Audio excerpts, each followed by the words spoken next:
Hello, my name is Angela Schumann and I am the Shakespeare Whisperer, and we are being joined once again by Dr. Peter Groves, continuing with our series on the play Measure for Measure. So in this episode we are picking up right where we left off in the last one, which is Act 2, Scene 4, around line 147 or so.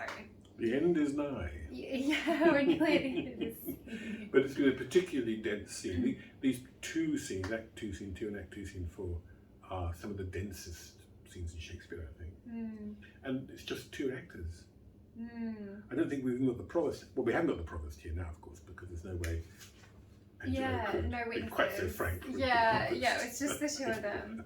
So Angelo has been dancing around this idea for ages of what he wants from Isabella, which is like, I'll let your brother live if you sleep with me. And Isabella has just not been picking up on it, although we've noticed this split in her language at a subconscious level. Her language has been very sexual, so it's a very clever kind of psychological complexity that we have here between the two of them in this psychological dance as they miss each other and misunderstand each other and try to find each other. And now finally Angelo has thrown his cards on the table and said, plainly conceive, I love you, and if you give me love, your brother shall live.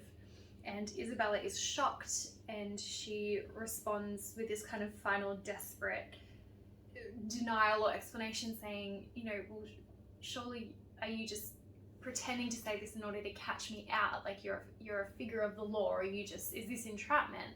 Surely that's what it is.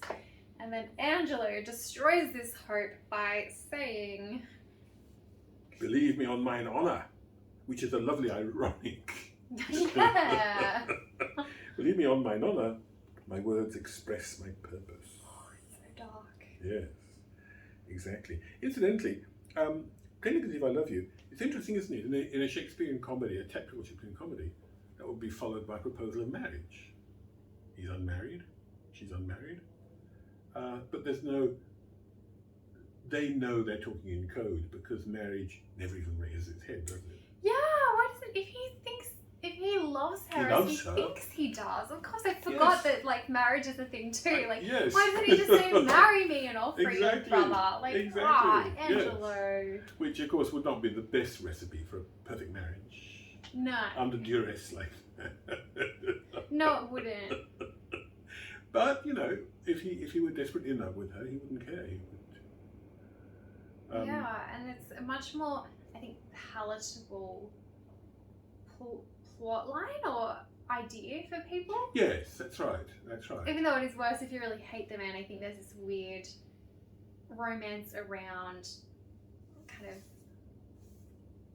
entrapment over a long period of time, like Beauty and the Beast. Yes, that's right. That's right. That's right. So, captivity, not entrapment. Yeah. So the scales have fallen from her eyes, as far as they were there. Ha! Little honour to be much believed, and most pernicious purpose. So she's being outrightly sarcastic with him, which is, justified. Seeming, which is a sort of shorthand way of saying, how much trouble is wrought in the world by mere appearances, Isn't she just calling him a liar? Well, she's saying that she's calling him a hypocrite, which of course isn't exactly precisely true, although I suppose he becomes a hypocrite at this point because he's still definitely he's still claiming to be the virtuous Angelo. So okay, we can give her that one. He's a hypocrite, yes. It's just that he sort of stumbles into hypocrisy. It's not a kind of constitutional thing. I will proclaim thee, Angelo, look for it. Sign me a present pardon for my brother. With an outstretched throat I'll tell the world aloud. You see, that line is actually in Alexandrian, it's got an extra foot. So it's it's almost kind of mirroring the weight of what she's saying. With an outstretched throat I'll tell the world aloud what man thou art. Good for her. Why did it just Yes. Way to just like throw it back on him. Like, exactly. Don't you dare. Yes. Like, you want to do this, I will tell everyone now. Sign. Like, she doesn't even just. That's She doesn't surrender to it. She doesn't Just bewail her fate. Just collapse in tears immediately. She's like, "I'll use this against you. Sign my brother's part." It's like, I never really gave her credit for that before. Exactly. Like, go her. Exactly. She's just using it straight away. Yeah. She's turning it back on him. Absolutely. I mean, yes, she'd be justified now in sort of, breaking down in tears and bewailing her fate and making a speech about. Yeah. Oh, woe is I. Woe is I. Yes, that's right. And there's a similar situation in Volponia, played by Ben Jonson, and the character there, Celia, the kind of sainted character, hence her name, Celia, starts bewailing her fate and saying she will rend her beauty from her cheeks with her nails and so on. And no, Isabella, none of that rubbish. She's at him like a terrier. And then the most sinister line in the play: "Who will believe thee, Isabel?" Oh, it's so dark. So dark and so contemporary. I mean, this is the whole point. It's so often in the the recent Me Too stuff. It's so often powerful men. There are no witnesses. There's the powerful man. Maybe believe. Yeah, that's right. I mean, we don't want to name any names, but there are so many examples in recent history. Who will believe Isabel? So again, I find it sinister the way that again it's a split line, which we've talked about, or a shared line. So he's finishing her line, like just coming in so smoothly. Exactly. Yes. He's not to think, he's not taken aback. No. He's worked this one out. He can get away with this because of his reputation, because of the fact that she has a clear interest in accusing him. He doesn't have a clear interest, or not that anyone can see. And the fact that he's got a reputation for being basically immune to desire means that people aren't going to think, oh, it's because he wants to sleep with her or something. So it's cast iron. Yeah, it's chilling. Yes. My vouch against you, my unsoiled name, your steerness of my life, my vouch against you, and my place in the state, that sums it up beautifully, will say your accusation over a way that you shall stifle in your own report and smell of calumny. Calumny meaning false gossip, accusation. I have begun, he says, and now I give my sensual race the rein. My sensual race, my natural disposition, the natural man in me that I've been ignoring all this while. But also, of course, there's a pun on horses and horse racing. He's giving it the rein. In other words, he's going to abandon all self-restraint. I mean, it's extraordinary, isn't it? He's going from this kind of fantastic austerity and self-control and so on. Well, there wasn't anything to control, was it? That was the point. So he had no practice in self-control. And now there's no effort to fight it. It's like somebody's on a diet and they eat one crisp and they think, oh, bugger, if I've eaten one crisp, I might as well have the chocolate cake as well. So relatable. Well, I'm up now. That's right. I'll watch the whole movie. Exactly. And that's where he's going with this, because of his total lack of emotional experience and his inability to deal with these feelings. Could there be also a reference there to was it like an Aristotelian idea or something with the man having two horses, and one is like your passion and one is something else, and you have to... Yes, well, that's true. You're thinking of Plato, I think, rather than Aristotle. Right. Yes. But that's right. You've got a white horse and a dark horse. And the white horse is your better nature, and the dark horse is your sensual side, your desires and lusts and passions. And it's your job to kind of restrain it and guide it. But he's giving it the rein. Yeah, nice point. Yeah. Thanks. Good old Plato. Exactly. Fit thy consent to my sharper. Oh, so he's interested in consent. Yeah, the word consent doesn't belong here. Well, it actually does, because she does have a way out. Just let her brother die. So she. Yes. Oh, yes. Oh, yeah. Does require consent of a kind. I suppose he does. Yes, that's right. And also, it's interesting, of course, but if she consents, then to some extent, if he's still thinking about moral issues, it takes the moral burden away from him. A little bit, A little bit. It mollifies it a bit. Like, well, your choice. Okay, if you say, don't let me influence you. Like, that's right. Up to you. That's right, exactly. Whereas mere violent rape would be morally more dubious.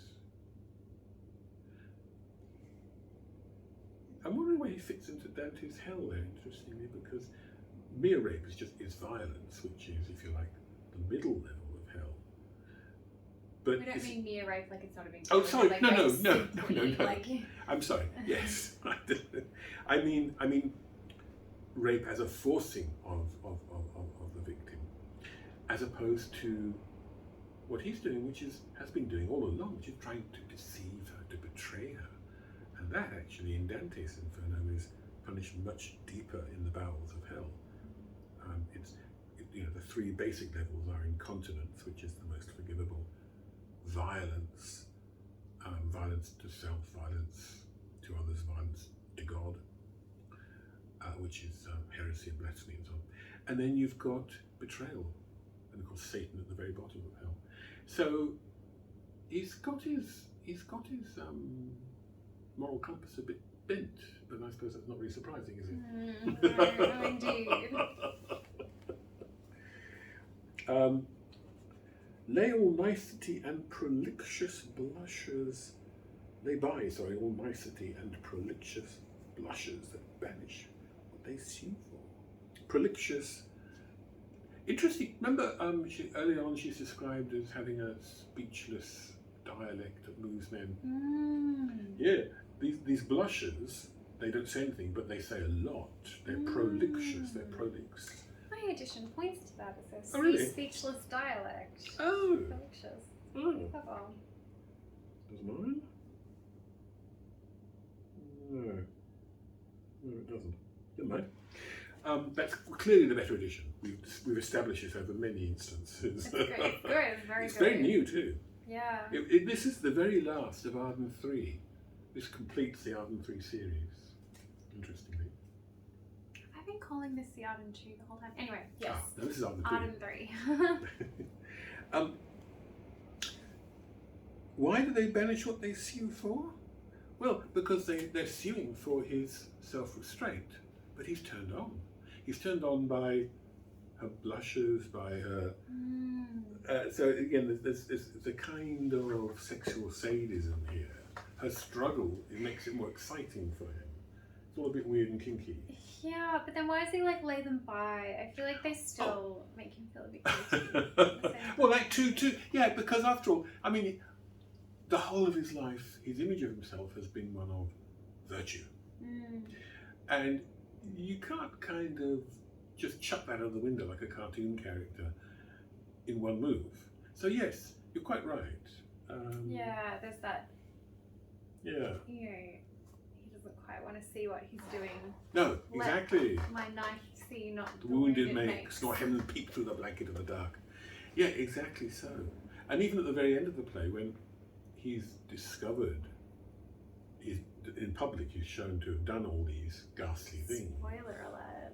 Spoiler? Yes, well, yes. That's okay. We're going to go for it.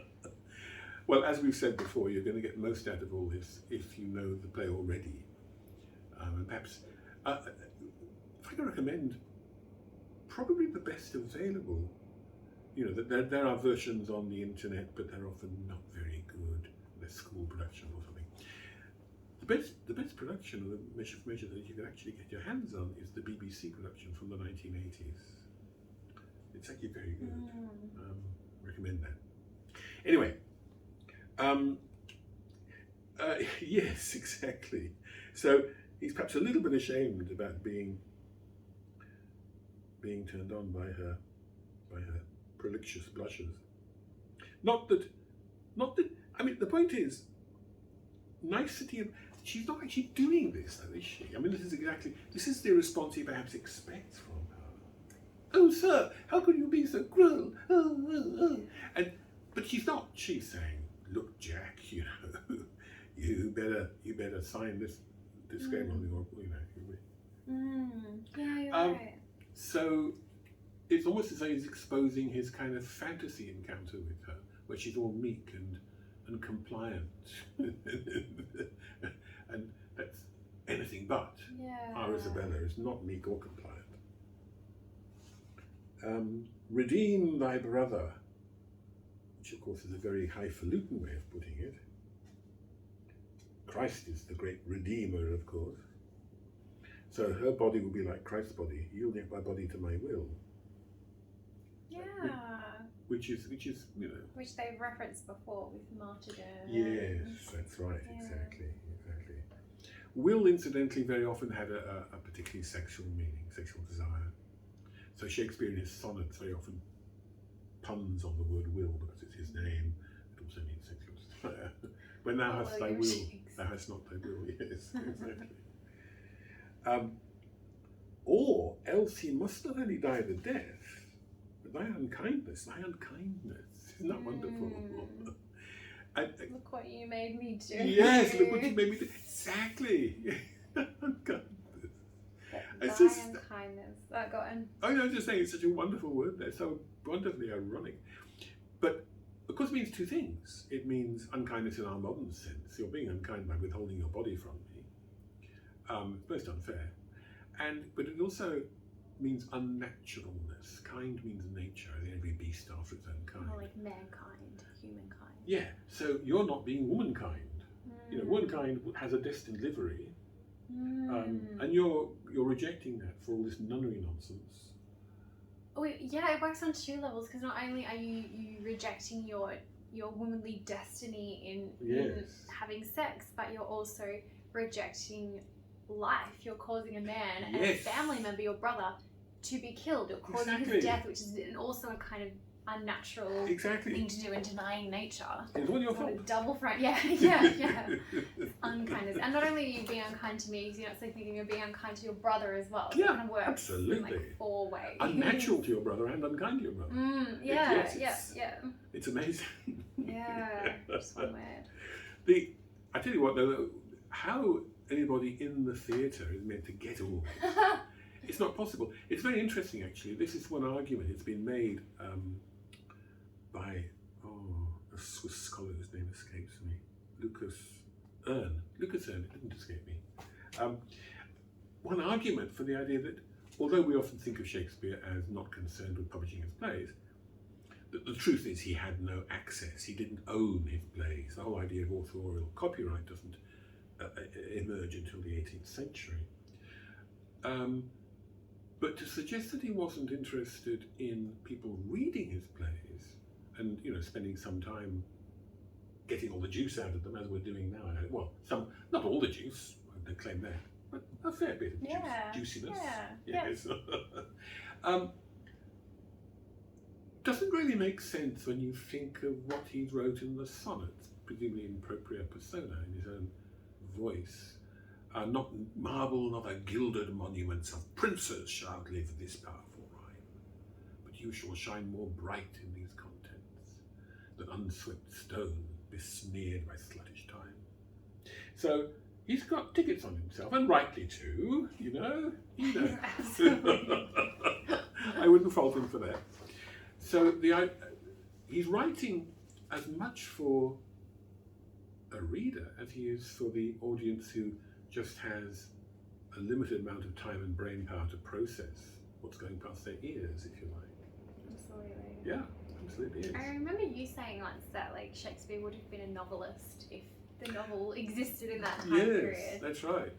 And I think you're right. I think it would have suited him in a lot of ways. Not to deny, that he's a great playwright or anything, but this bears reading and rereading and sitting with and chewing over and pausing.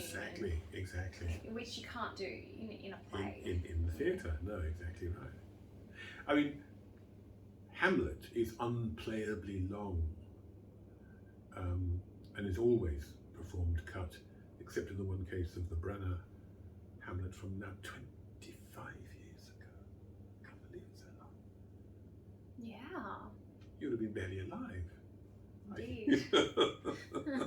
Good Lord, 25 years ago. Anyway, it's normally, and why is that long? I mean, Well, obviously because Shakespeare is thinking of it at some point as being a text to be read. So, back to the thing before us. That unkindness shows death draw out to lingering sufferance. I'll have him tortured to death, he says. I mean, talk about losing all restraint. He's turning into a kind of moral monster, turning on a dime here, as they say. It is so dark, but it's so clever as well. Like, just in case you thought, because at the start she was like, well, I had a brother then, like, he must die, head comes up quickly. But he's like, if you don't sleep with me, not only will he die, because of your unkindness, he will be tortured slowly to death. Exactly. That is dark. Oh, absolutely, absolutely. And it's not in any of the sources. There are 2 or 3 different sources for the plot of this play. That is Shakespeare's invention for Angelo.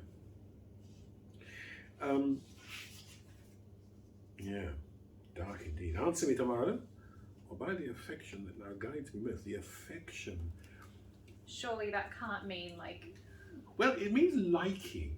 It's a euphemism. Again, he's still not, in a weird way, he's still slightly ashamed of the lust part. So he's not ashamed of the torture, because that's all right. Cruelty isn't a sin. He's just ashamed of the lust bit. So it was an affection. Yeah.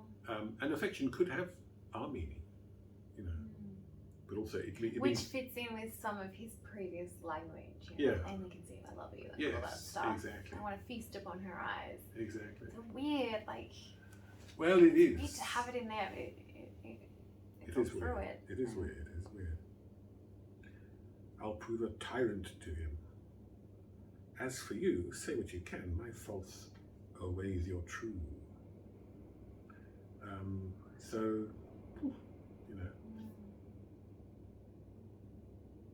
he exits. There's been this metaphor of coining, by the way. It's actually, he used that word overweight. It's interesting, and even bid her say him. Is he a real coin or has he been adulterated? I didn't realise how this metaphor is woven right through the play. Here, of course, the interesting thing is that a false coin, a coin that's been adulterated or clipped, which is when you take tiny bits of silver or gold off the edge, and before there were milled edges on coins, that was quite easy to do, would always weigh less than the true coin. But he's saying, however, in this case, my false always your true. Oh, Wonderful. I see. Yeah. The false coin is heavier than the real coin, even the real coin is bigger. Yeah, exactly. That's clever. And then what do you do with those shavings? You just collect them and then you're you got a break them handful down. of and make new coins. Or something better. Yeah, just gold. Gold is, Huh. Because in those days, the theory was that the value of a coin was the value literally of the coin. Gold and silver. Oh, it wasn't a token. Gold. Yeah. It didn't stand for something. It was. And that's why we talk about counterfeiting and coin. All those things were very seriously regarded. It makes it worse when you realise that that's what it's saying the thing is. Yes. Yeah. Exactly. Yeah. Huh. And of course, the worst adulterators were monarchs themselves, who, to raise money for a war, they would often adulterate their own coinage and call in all the good pennies and issue bad pennies in return, and then pocket the difference. Henry VIII did that. When did coins start to become mere tokens? Yeah. I'm not sure. Interesting question. I couldn't say exactly. Maybe you can tell us in the comments. Certainly, Britain went off the gold standard in the 1930s, but then it would have been long before that. And Isabel is left alone on stage. To whom should I complain? Again, she's kind of realistic. She's not going to. Again, most heroines would utter a kind of, or most heroes would utter a kind of complaint. Woe is me. Yeah. Hamlet would. Yes, he would. But no, she's kind of analysing the situation. To whom should I complain? Did I tell this? Who would believe me? Now, we've been drawing attention to missing beats and missing off beats. There's a missing beat here. Who would believe me? Boom! Oh, perilous mouths. And that bump is her despair, is a gesture of despair. Who would believe me? She lifts her hands like that or something. Shakespeare's written the gesture into the line. The bear and them one on the self-same tongue, either of condemnation or reproof. No, this is Angelo, who can condemn or approve of, for example, Claudio, what he's done, depending on what he wants to do with it. In other words, he's not driven by truth. He's driven by rhetorical advantage. Yes, and will. That's exactly right. Hooking both right and wrong to the appetite to follow as it draws. Bidding the law make curtsy to their will. So I missed that. And again, will having that doublness. Hooking both. And of course, this was very true of the actual discharge of law in Elizabethan Jacobean England. It was deeply corrupt, and it was kind of assumed that it was corrupt. It was just the way things were, like a third world country, So if you wanted to get a favourable outcome, perhaps a nice crate of whiskey from the judge wouldn't go amiss. Or perhaps a bigger bribe. So there was a big gap between the actual operation of justice and all the theories that were held about it. And of course, Angelo came, not to the throne, but came to his office as a sterling example of the incorruptible. And of course, money doesn't corrupt him, but well, we can't say Isabella corrupted him. That would be, I but was she's thinking not an that, agent. because sex didn't corrupt him before now. But as he says, who sins most, the tempted or the tempter? Huh? Not she, nor doth she tempt, but it is I, that lying by the violet of the sun doeth the carrion doth and not the flower, corrupt with virtuous season. So, hooking is a lovely term there, isn't it? It kind of hooks both right and wrong to the appetite, whatever it feeds his appetite, to follow as it draws. Unto my brother, though he hath fallen by prompture of the blood, which of course is also exactly what happened to Angelo. Angelo was fallen by prompture of the blood, isn't he? it's so different. So different. So different. Oh, yeah, a million differences. Yet hath he in him such a mind of honour, that had he 20 heads to tender down on 20 bloody blocks, he'd yield them up before his sister, should her body stoop with such a broad pollution. Okay, maybe. It's a bit over the top, isn't it? 20 heads, 20 bloody blocks. Almost as though she's trying to convince herself. Yeah, you're right. And often I'll do 1,000 things for you. Yes. It's like, no, I just need you to do these 3 things this afternoon. Like, Exactly. that's much less fun and doable than the idea of 1 million. Exactly. Yeah, somehow 20 heads on 20 blocks for 1,000 years removes you from the reality of one head, one chopping block. Exactly. So she's aware at some level that it's a kind of a big demand to make of somebody. Yeah. Okay. Then Isabel, and notice the neatness of this couplet, which is slightly chilling. Then Isabel live chaste, and brother die. More than our brother is our chastity.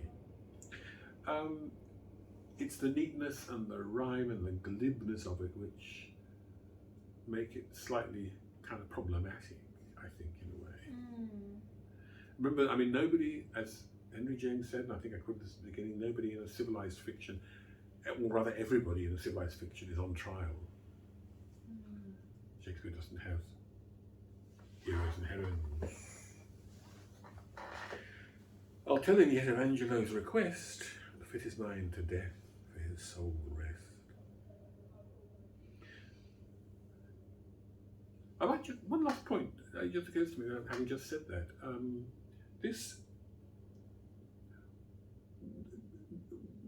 Not saying that Shakespeare was Catholic, although he was probably brought up Catholic, but it's a very Catholic point of view to see a lot of subtle gradations and differentials in sin and in crime, if you like. Whereas the Protestant view is that every sin, from the slightest, coveting your neighbour's ass, taking a chainsaw and, chopping up the local primary school. It's the same, really. On the sight of God, it's all one, because all men are vile monsters, crawling on the donkeys of iniquity. Well, Calvinist. Yeah, well, yes. That's and I'm sure Calvinists would probably. Well, I'm disagree with us. I'm talking about the theory. That was the theory. And again, as Isabella says, to sit down so in heaven but not on earth, is probably what your average Calvinist might say, being revolted by the idea. But that was the idea. Whereas Catholicism went over a couple of thousand years and built up this elaborate mechanism for the dissection and weighing and circumstantial examination of sin and defection and so on. And that's what we get in this play, basically. And it's beautifully complex, just plot-wise, beautifully complex situation that's been... Absolutely. So we've reached the end of Act 2 after how many? Whew, yeah, who knows? But what an act, what a scene. What a scene, amazing stuff, yes. So, stay tuned. I'm sure you're on the edge of your seat. We are, and we already know what happened. Exactly, we know the plot, yes, that's right. All right. Good, excellent. See you next time. Yeah.